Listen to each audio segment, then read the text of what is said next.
there it is. All right. So the intermediate value theorem. Can somebody read me the official definition from the book? CJ, what is it?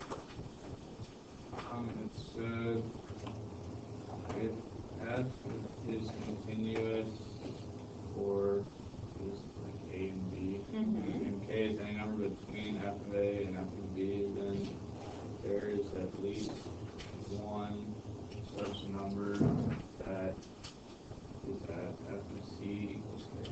Okay, so a lot of symbols and letters and words, right? Okay, I made you rewrite it in your own words. Is anybody willing to share theirs?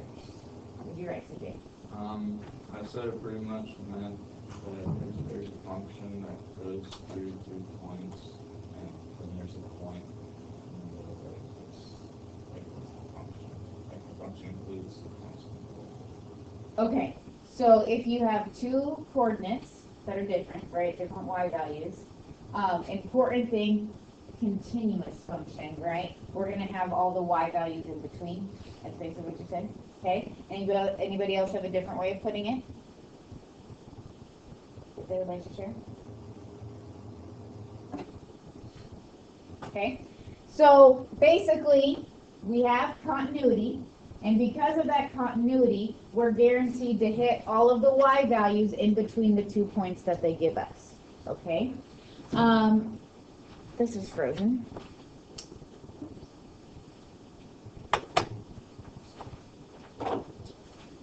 What do we...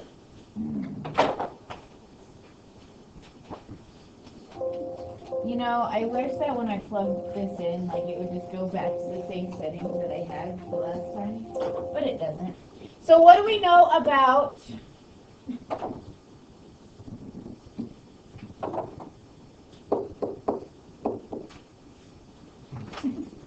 you guys just saw me calibrate it, right? Yeah.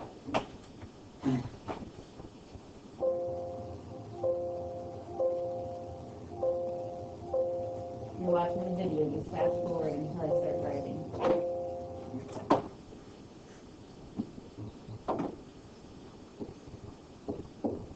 What do we know about x cubed plus 2x minus 1? Is it a continuous function? Okay. Is it continuous on the interval 0 to 1? Yes, because it's continuous everywhere. Okay? So, this is what we know. What is f of 0?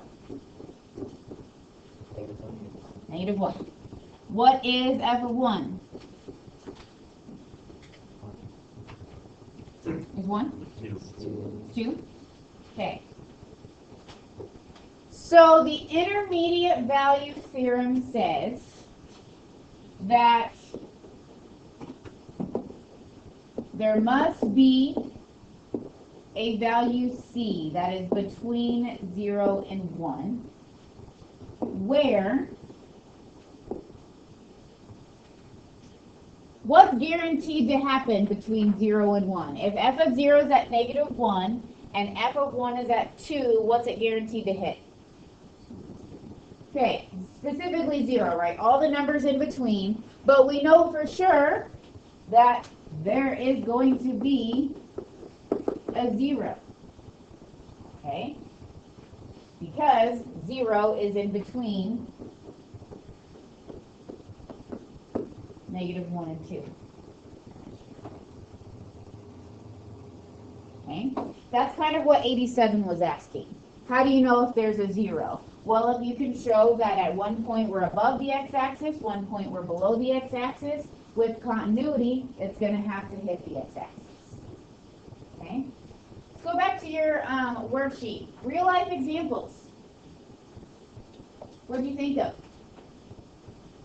I said if I threw a ball down from my deck to the ground, the ball would hit every elevation in between my deck and the ground. Okay. You threw a ball off your deck. I'm guessing your deck is more than 5 feet above the ground. Okay. At some point, it's going to have to be 5 feet above the ground. At some point, it's going to have to be 3 feet above the ground. Great. Any other real life examples? I said when is born, and then you grow up to have size 8 feet, you'll have different size shoes. Okay, so at some point you had size 4 shoes, and at some point you had size 2 shoes, right? That's very good. I like to think of it as height. You know, does anybody like keep their height on like the wall? Did you do that as a kid? No. Yeah, some of you. Okay, I do that for my kids because I'm always very interested in how they grow. My 4-year-old has grown an inch this summer. So, let's see. How tall is my 4-year-old? Is, I think now, like 44 inches tall. On his birthday, he was 43 inches tall. Okay, so at some point he had to be 42 inches tall, right? Because he started out as, what was this with me? Probably 19 inches.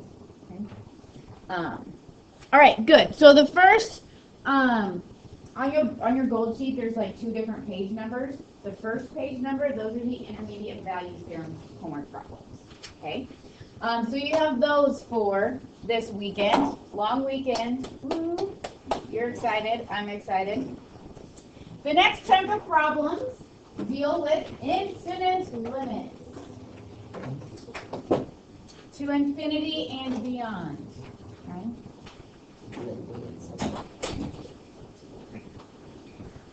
Okay. So an infinite limit is a limit evaluated at a point where it increases or decreases without bound. Wait a minute. What did I tell you about functions that, or about limits that increase and decrease without bounds? I told you they don't exist, right? Okay? They don't, but we can describe them as infinite. Okay? We can describe the right-hand limit as reaching positive infinity. Positive infinity isn't a value, so the limit doesn't exist, but we can describe the behavior. Okay? And the left-hand limit is negative infinity, because it's decreasing without bound as we approach that asymptote.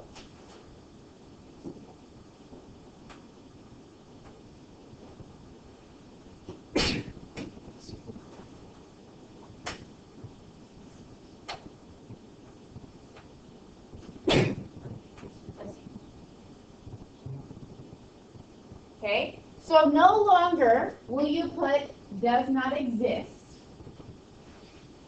if we are increasing and decreasing out without bounds. The only time you would put that is like in this case, if I asked you for the limit as x approaches 2, well, on the right side it's infinity, on the left side it's negative infinity, and so then we could say the limit towards 2 doesn't exist. Okay? But the right and left-hand limits we can describe as infinity or negative infinity. Okay? So what kind of problems do you think we're going to be working with? What kind of graphs? Graphs that involve asymptotes. Okay?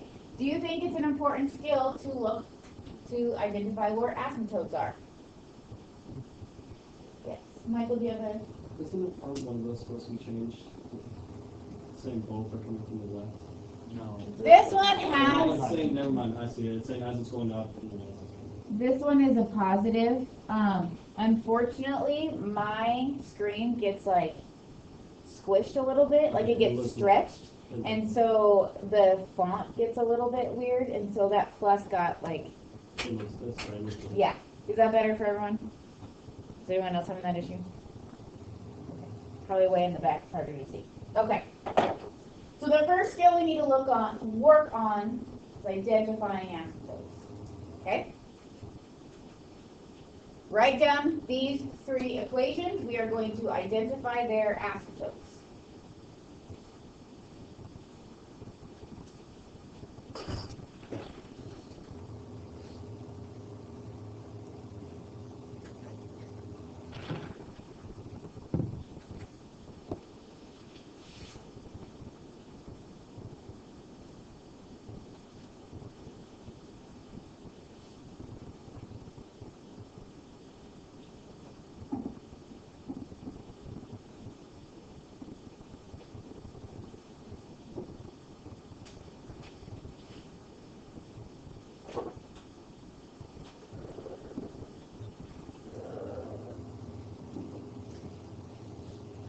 All right. H of x, does it have a vertical asymptote? Yes. Yes. Yes, it does. Michael, where is it? X equals 1 is our vertical asymptote. Very good. The denominator is 0. There's no factors that cancel. Okay. Does function j have a vertical asymptote? 1 or 2? Ooh, only 1. Don't forget 2 factors so you can see the entire picture. Okay. Kyla, where would our vertical asymptote be here? Okay, our vertical asymptote would only be at x equals -2. What is happening at x equals 2? There is a hole, okay, which means we would not have an infinite limit. We would be able to identify that limit, okay. What about g? Does g have an asymptote? No. Those would be 2 of them. Okay, Joe is saying pi over 2 and 3 pi over 2. How did you identify those values? Because secant is 1 over cosine, and the cosine of pi over 2 would be pi over 2 is 0. Okay, very good. So this is 1 over cosine. The cosine is 0 at pi over 2 and 3 pi over 2. Now, secant is an infinite function, which means this is going to keep happening. So we could say that it's happening at pi over 2, and then every pi n. Pi over 2, 3 pi over 2, 5 pi over 2, 7 pi over 2, etc.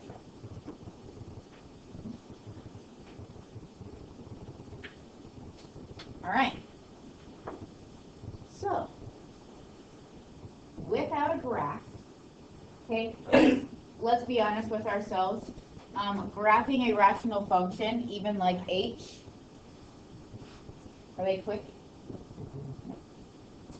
And we want to be quick, all right? We don't need to graph every time we evaluate a limit. We know where there's a vertical asymptote. We can use some logic to determine whether we are increasing or decreasing without bounds, okay? So we are going to go through a couple examples of evaluating these analytically.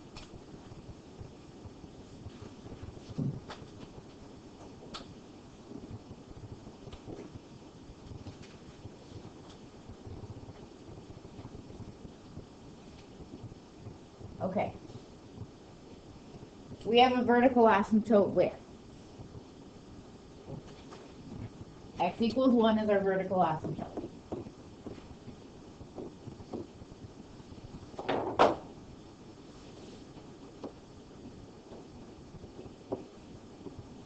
So let's talk about the left-hand limit.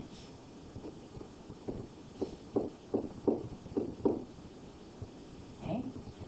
First of all, if we try to use direct substitution, we are going to get -1 over 0. Okay. Now, do you remember how before we were getting like 0 over 0?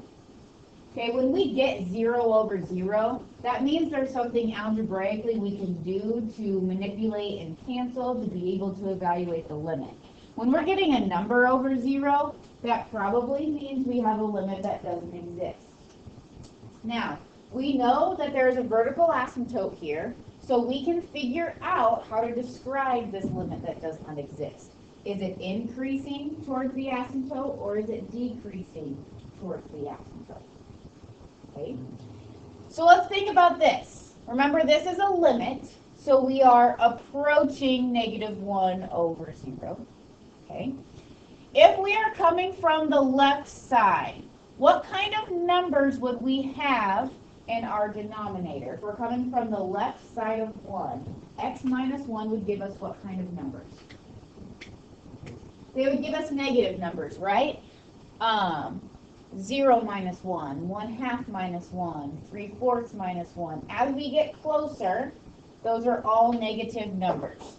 So what we can do is we can imagine, this is going to look awkward, but we are approaching 0 from the negative side. Okay? So I'm gonna have you think about this two different ways. First of all, we know there's an asymptote at x equals 1, so we have to be increasing or decreasing without bound. We know it's going to be infinity or negative infinity. Here's another way of looking at it. I have a number divided by a number that is approaching 0. What happens to our fraction when our denominator gets smaller and smaller and smaller and smaller and smaller? Our fraction gets bigger and bigger and bigger. So as we approach 0 and we're getting this teeny tiny denominator, our fraction's getting bigger and bigger and bigger and bigger. Okay? Now we have -1 and we're dividing by itty negative numbers. So we're going to reach positive infinity.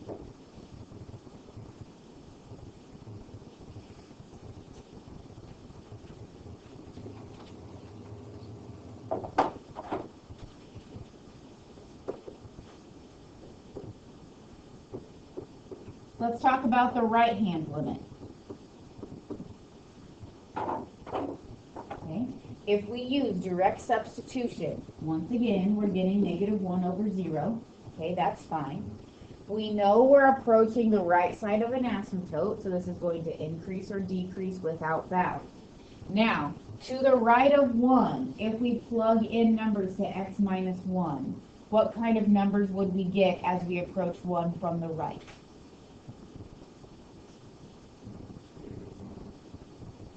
Okay, so 2 minus 1, 1.5 minus 1, 1.25 minus 1, 1.125 minus 1. Those are all giving us what kind of numbers? Positive and small, okay? So, we're coming from the positive side of 0. Our denominator is getting really small, which means our fraction's getting really big, but we have -1 over really small positive numbers, which means we are going to decrease without bound towards that asymptote.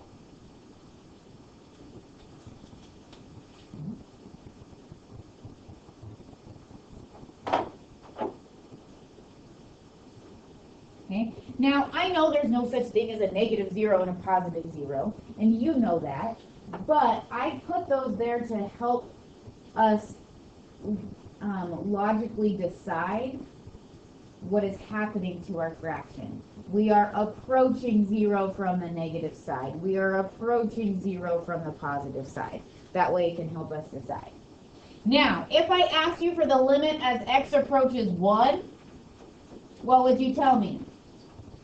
You would tell me it does not exist because the right and the left-hand limits they don't have the same behavior.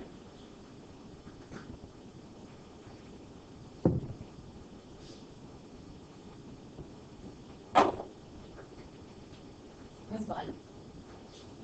I like infinite limits. Here's our next one.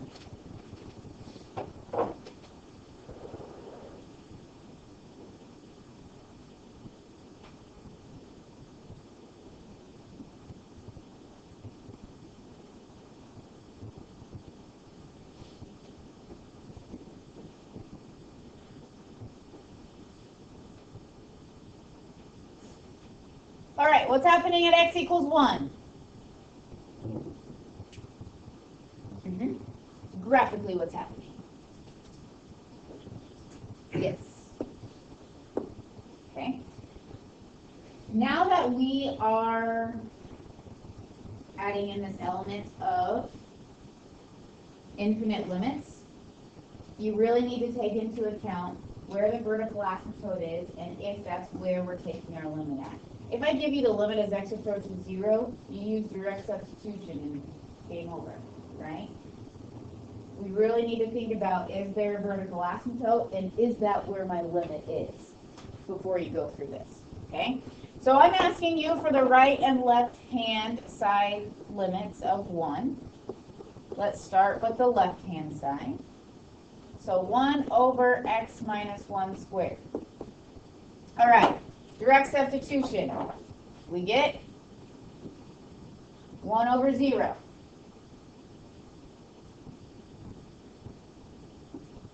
As we approach 1 from the left side, so numbers smaller than 1, and we plug into the denominator x minus 1 squared, what kind of numbers will we have as we approach 0?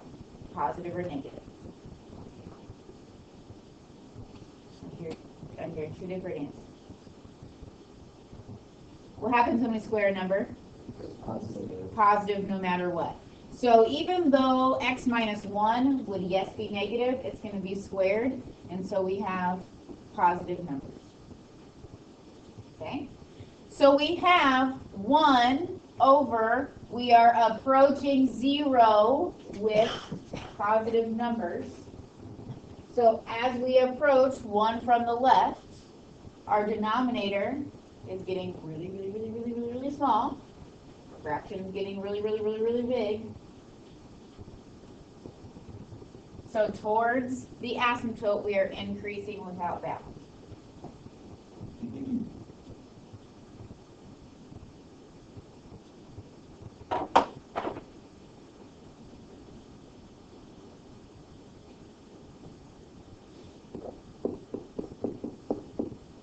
The right-hand limit. We still have 1 over 0. Our denominator, when we come from the right side of 1, x minus 1 squared. It doesn't matter if we come from the right or the left. We're going to come towards 0 with positive numbers, which means this is going to have the same behavior. Okay. If we think about the graph, oh, whoops, that one.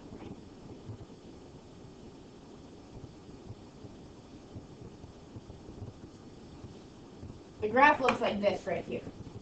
Okay, I don't know how familiar you are with that graph, but that's what it looks like.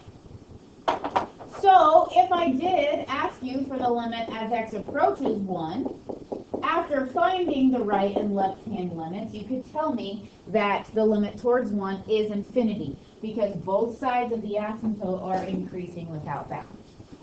Okay, we can now say that. Before we said doesn't exist, but now we can describe that as positive infinity.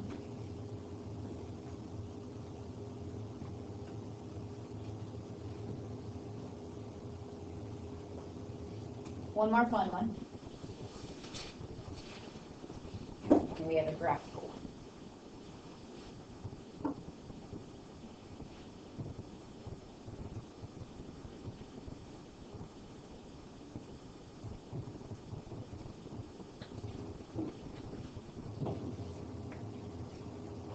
Okay, the first thing you should always try is direct substitution. Can you guys tell that's a right-hand limit? Okay, good. The first thing you should always try is direct substitution. Okay? Since we're getting a number over 0, that's telling me we can't do anything algebraically to help us out. Okay? So let's think about it. What is happening at x equals 0 with this function?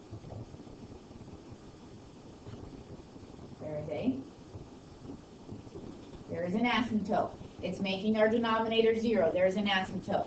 So, analytically, let's think about whether we're approaching 0 with positive or negative numbers. Okay? I'll draw the sign graph for you.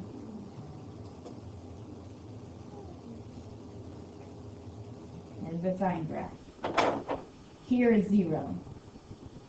As we approach 0 from the right of sine of x, are we doing so with positive or negative numbers? We're doing so with positive numbers, which means we're approaching 0 with positive numbers for our limit. So we have 2 over, we are approaching small numbers. Our fraction's getting really big. So towards the asymptote at 0, we are increasing without bounds.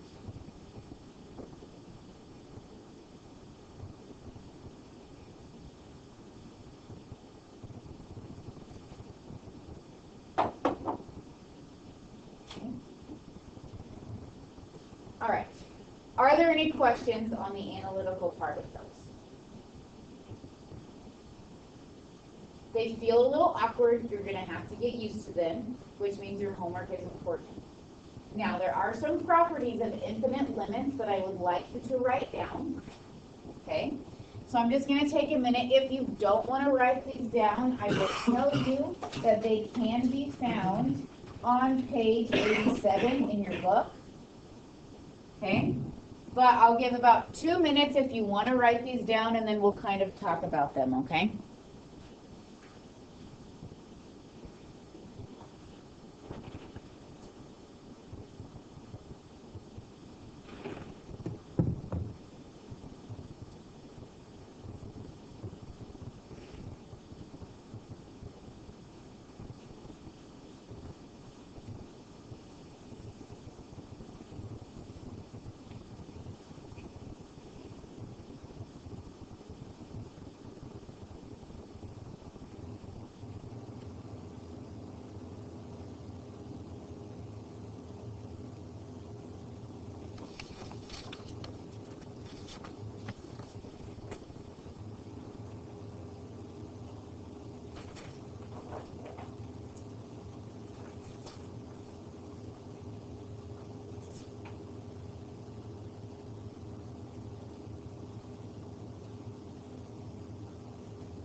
What these properties are saying, if we have an infinite limit and a limit that has a value, you add them together, they're still going to be infinite. If you subtract them, still going to be infinite. If you multiply them, if L is positive, we're going to have a positive infinity. If L is negative, we're going to have a negative infinity. We cannot take infinity times 0. That's what we call an indeterminate form. We'll talk about that when we get into Unit 3. But number 3 is an important one. When we have a limit of a number divided by infinity, that will approach 0. If you have a fraction where your denominator is getting really, really, really, really, really, really big, what's happening to your fraction? It's getting really, really, really, really small. It's approaching 0. Remember, these are limits. We approach numbers, okay? So if our denominator is approaching infinity, then our fraction is approaching 0. It's getting smaller.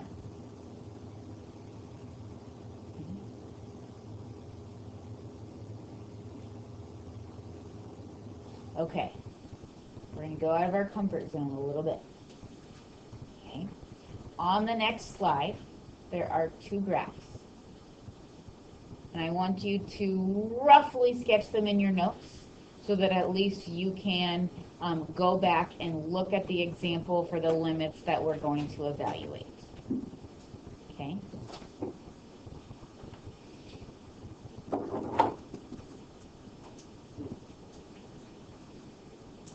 I can come back to that previous slide if you didn't get done writing it down, okay?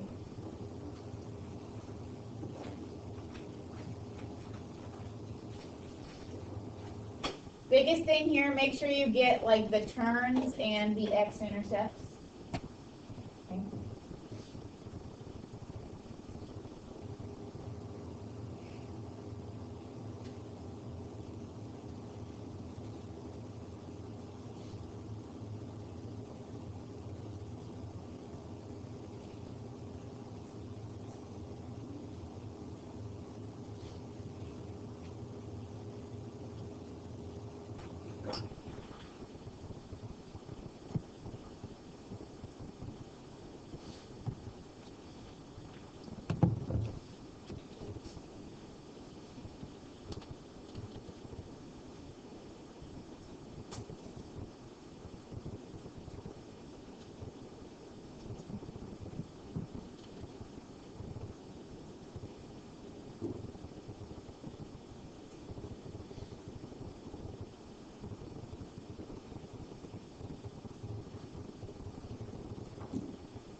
and evaluate two limits. Here's the first. The limit as x approaches 1. Nope. -1. Change my mind. -1 from the left. As x approaches -1 from the left of f of x divided by g of x.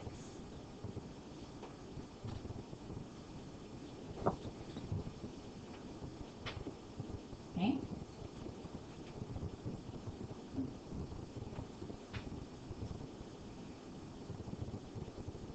All right, as x approaches -1 from the left of f of x. Michaela, what are we approaching?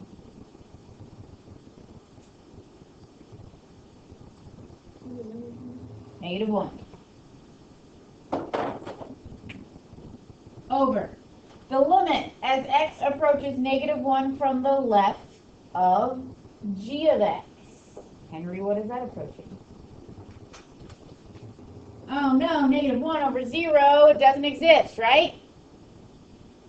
Technically yes, but we can describe it.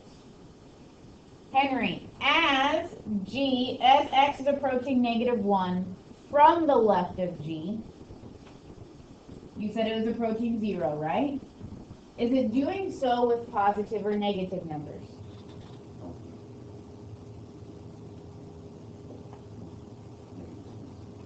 Okay, which one?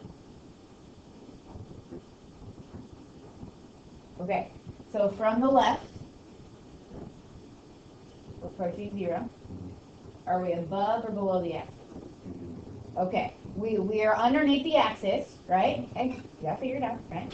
We're underneath the axis, so we're approaching with negative numbers. So we are approaching this 0 from the negative side. What's our answer going to be? Positive infinity. Our fraction is getting really big. We have negative over negative, so we're going to say positive infinity. All right, any of the bells going to ring here in less than a minute. Your homework is on your gold sheet. You have 3 days to do it, okay?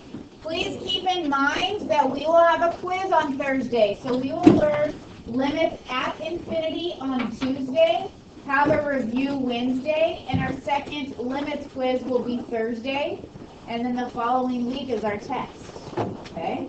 So we are quickly approaching. If you're behind on homework, you have a 3-day weekend. You have an extra day, bonus day. Maybe that could be catch up on my math homework day.